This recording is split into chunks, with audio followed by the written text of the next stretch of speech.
உங்கள் சத்யாவில் இப்பொழுது ஆடி அதிரடி தள்ளுபடி. குறுவை தொகுப்பு திட்ட நிதி இன்னும் வந்து சேரவில்லை என்று தாவேக அரசுக்கு விவசாயிகள் கடும் கண்டனம் தெரிவித்துள்ளனர். குறுவை தொகுப்பு திட்டத்துக்கான நிதியை விவசாயிகளுக்கு வழங்கிவிட்டதாக சட்டப்பேரவையில் முதல்வர் விஜய் தெரிவித்தார். ஆனால் அடுத்த மாதம் முதல் அறுவடையை தொடங்க உள்ள நிலையில் இதுவரை தங்கள் வங்கிக் கணக்கில் இந்த திட்டத்துக்கான நிதி வரவு வைக்கப்படவில்லை என்று விவசாயிகள் கண்டனம் தெரிவித்துள்ளனர். குறுவை தொகுப்பு திட்டங்கிற பேர்ல ஏக்கருக்கு 4000 ரூபாய் சொல்லியிருந்தாங்க. இதுவரையிலும் எங்களுக்கு வந்து சேரல. 2000 ரூபாயா. அது என்ன அடிப்படையில் போடுறாங்கன்னு தெரியல, இன்னும் போடலை. இதில் பார்த்தீங்கன்னா நேற்று சட்டசபையில் எம்எல்ஏக்களுக்கு கார் வந்து கொடுக்கறதும் அவங்களுக்கு உதவியாளர் கொடுக்கறதுக்கும் அதெல்லாம் பட்ஜெட் அறிவிச்சிருக்காங்க.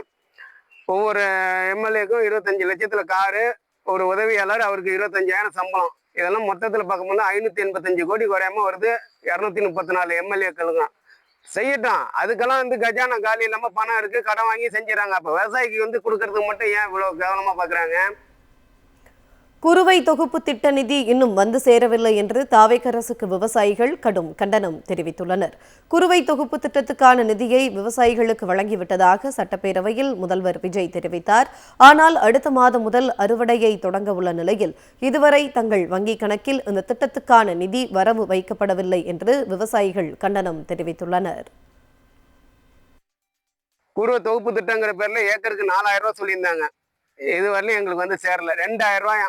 அது என்ன அடிப்படையில் போடுறாங்கன்னு தெரியல, இன்னும் போடலை. இதில் பார்த்தீங்கன்னா நேற்று சட்டசபையில் எம்எல்ஏக்களுக்கு கார் வந்து கொடுக்கறதும் அவங்களுக்கு உதவியாளர் கொடுக்கறதுக்கும் அதெல்லாம் பட்ஜெட் அறிவிச்சிருக்காங்க.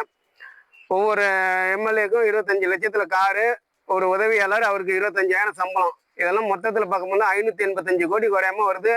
234 எம்எல்ஏக்களுக்கும் செய்யட்டும். அதுக்கெல்லாம் வந்து கஜானா காலி இல்லாமல் பணம் இருக்கு, கடன் வாங்கி செஞ்சிடறாங்க. அப்போ விவசாயிக்கு வந்து கொடுக்கறதுக்கு மட்டும் ஏன் இவ்வளோ கவனமாக பார்க்குறாங்க?